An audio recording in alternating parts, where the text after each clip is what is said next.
Jak to říkal? Dělal jsem to poste. Dělal jsem to poste a nevím, stehna mu otekali. A otekali nohy a samé držky. Už protože mi právě děláme ten návod, víš, aby... Ale on to pově, pre divákov. To potom pově, no. To je dobré, že si... Tak super, máš tady balon, tak ukáž se. To je dobrý. To je dobré. No jedem, šup. Co? No máš ho, dívej se, příroda. Víš tam ty? Ale já to točím. Co? Ne, já už tam na to nevlezu. Jak to, že ne? Co? Jak to, že ne? Tak jako to, že se mi to povedlo tyho jednu nebo dvakrát, tak jako co? Si myslíš, že jako teďka jako to budu hnedka se na to vlezu a budu jako dobrý? Víš to? Všetko toč. Ale to není o tom, to je totiž základ.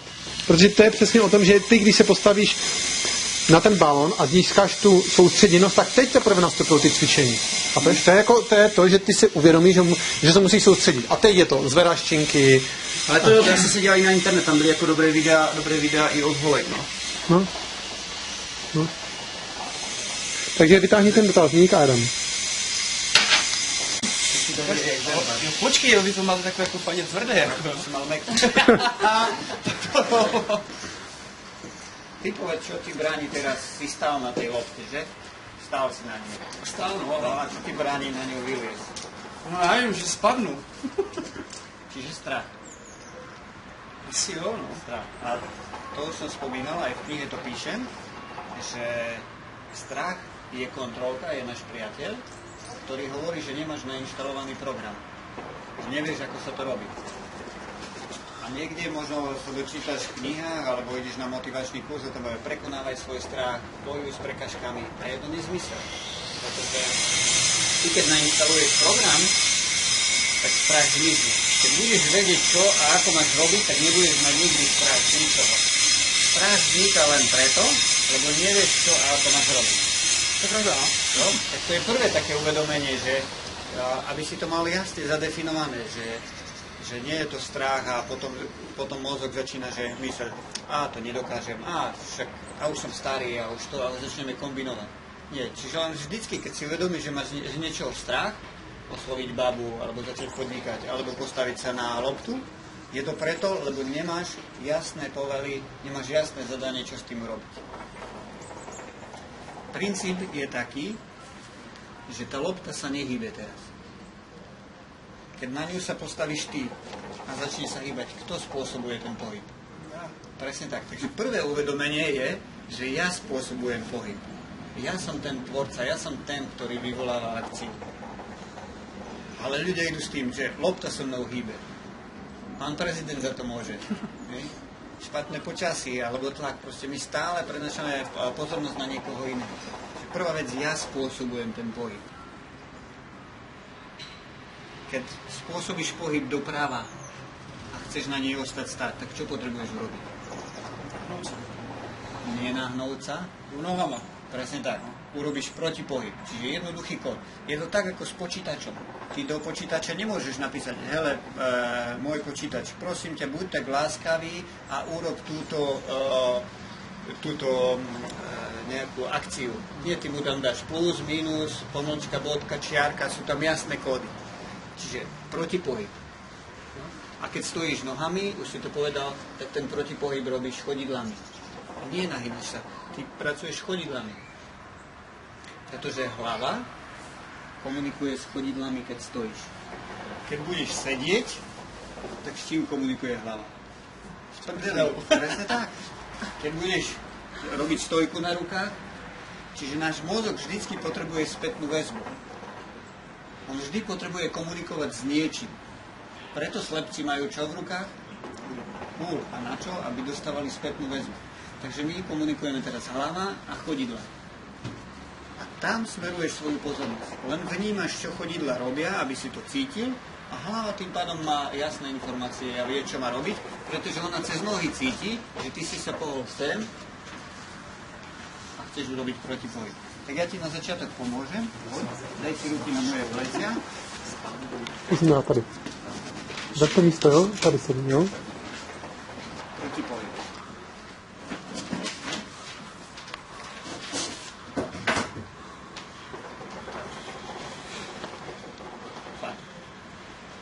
Keď už máš, pokračuješ ďalej a zvyšuješ komfortnú zónu. Takisto dnes je moderné Sarhai. vyjdete z komfortnej zóny a keď chcete niečo dosiahnuť, musíte ísť do nekomfortnej zóny. A ja tvrdím opak. Najprv musíš byť v komfortnej zóne, aby si mohla niečo urobiť, že? To znamená, zvyšuj svoju komfortnú zónu. A teraz sa s tým začni hrať, začni trošku s tým hýbať. To znamená, uvedom si, že ty spôsobuješ ten pohyb. Tak. Ale ja ešte na tebe vidím, že tá komfortná zóna nie je úplne optimálna, lebo ruky sú v napätí, presne tak. Takže zostaň chvíľu. Budem žonglovať? No aj, perfektne, hej.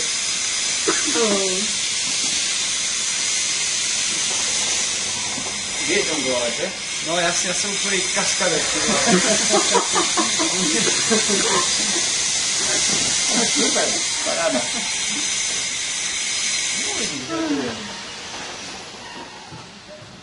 A teraz si ukážem, ako sa postavíš sám na plochu. No. Na ten proces celý urobíš sám.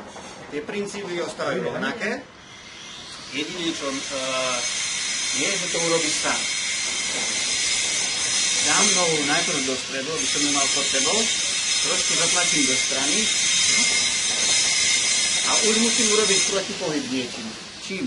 Keď druhá noha. Takže druhou nohou, ale zatiaľ druhá noha je na zemi, takže rukou. Túto rukou, čiže hrám sa, vidíš, robím protipohyb. Teraz hlava komunuje ruky, noha.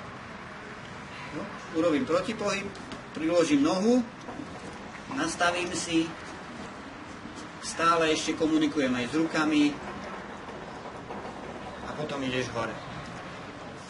A já teraz idem domov. Ale čo sa tu môže stať, že tým, že si v podrepe, tak svaly sú automaticky v napätí. A vtedy, keď sú svaly napnuté a pevné a spôsobíš protipohyb, tak sa zdá, že to nemáš pod kontrolou. Ale stále udržíš pozornosť na chodidle. Skús. Si vzal dobrou tu na to.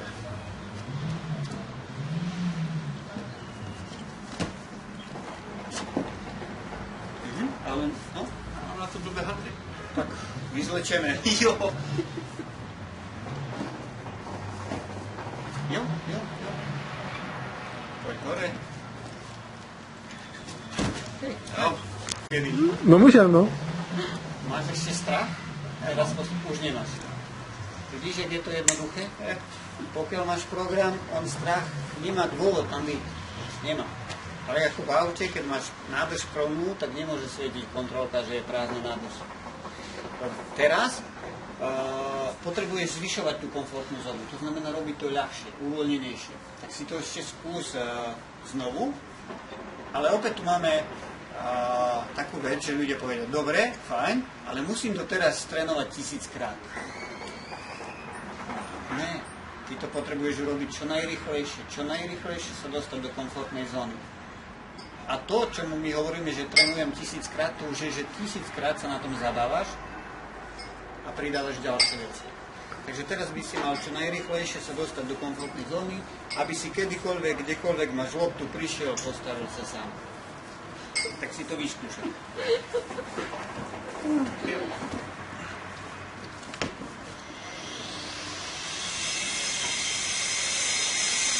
Môžeš zamávať na kameru. No a je to si vás doma teďka. Počkaj, to ti dám. Ideš?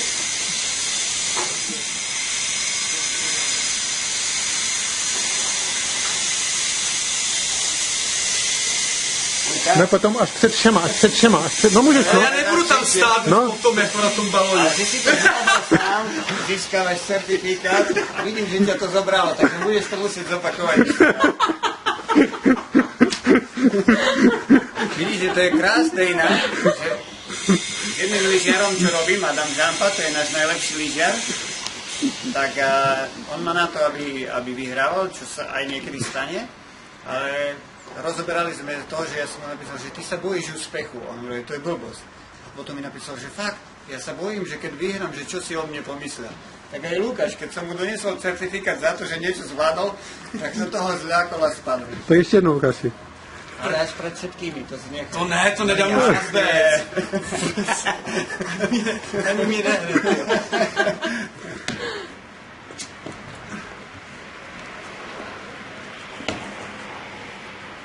Tak mu ho můžeš předat, no. Marko, předej mu ho. Si pripravený na úspech? Jo! Takže predávam ti certifikát. Gratulujem, si to zvládol sám. Tak díky, no, tak já to ještě A můžu ak si takhle... zvládol státie na lopte sám, tak dokážeš čokoľvek. Pretože si použil jednoduché princípy. Uvedomuješ si, že ty spôsobuješ pohyb a prenášaš pozornosť na seba. To je celé. A to môžeš použiť v akejkoľvek oblasti svojho života. Perfektně. Jo? A kedykoľvek odpozoruješ, že ti niečo nejde, alebo máš strach, tak si spomen, že?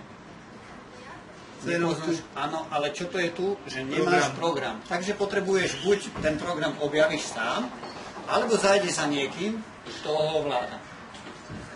Či keď treba chceš ísť na hory, tak si zoberieš horského vodcu. Alebo chceš sa naučiť hrať tenis, tak si zoberieš trénera.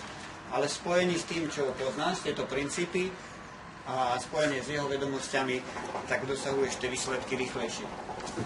A je to. No. Aký máš z toho pocit?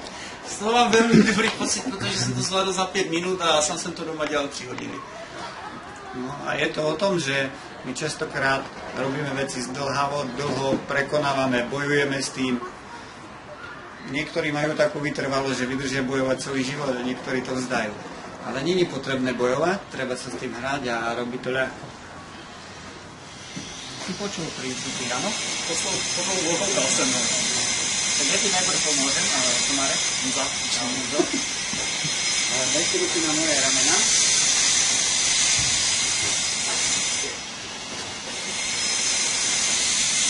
Poprosím, že trošku síťte nohy na začiatok. No, čau, jsme tady, jo? Ja mám otvorené ruky. No, my už jsme tady, my už to natáčíme a o půl páté začíná přednáška. My už jsme tady, už cvičíme s klukama, s holkama, víš? No. Tak 2 hodiny. Keby sa to lopta Jo? páči, že sa dívaj stále na nich, tak? Za 5-4. Jo, dobré večer. Počkaj, ešte.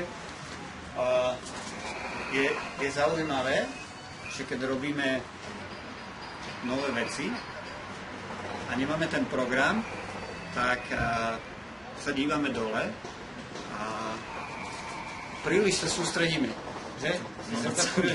A to ešte nás učia, že koncentruj sa. Znovu ja hovorím, je to blbosť. Práve naopak. Ja sa potrebujem uvoľniť. Lebo keď je telo tuhé, keď sa dívaš dole, tak si v napätí. My potrebujeme použiť panoramatický zrak. To znamená, že sa dívam v úrovni očí. Ani hore, ani dole. Tým pádom môj mozog má priestor na skenovanie a zbieranie informácií zvonku. Čokoľvek robíš, či to bude tenis, či to bude šoferovanie, lyžovanie, ty potrebuješ zbierať informácie, tak ako som pred chvíľou povedal, že mozog potrebuje informácie nasať zvonku z tej situácie, ktorá sa práve deje. Ale keď ja som zapozeraný dole a premýšľam teraz, áno, to je jeden program, ktorý nám bráni a vytvára odpor, a dnes spadnú, tak práve vtedy, jo? Čiže keď vidíš na to, tak skús hlavu hore a panoramatický zrak.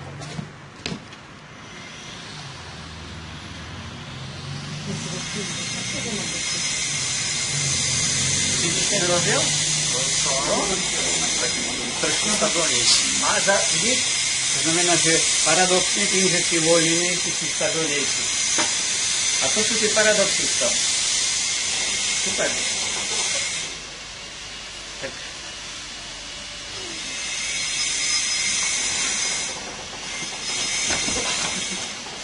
Dobre.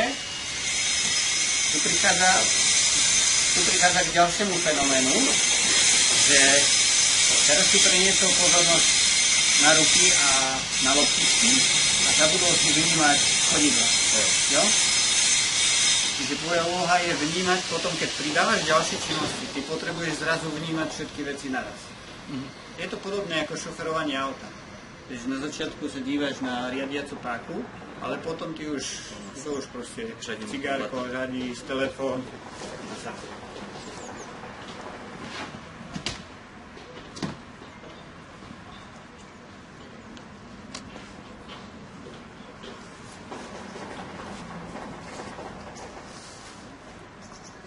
si s nimi, môžeš si to popriadzovať, jo, presne.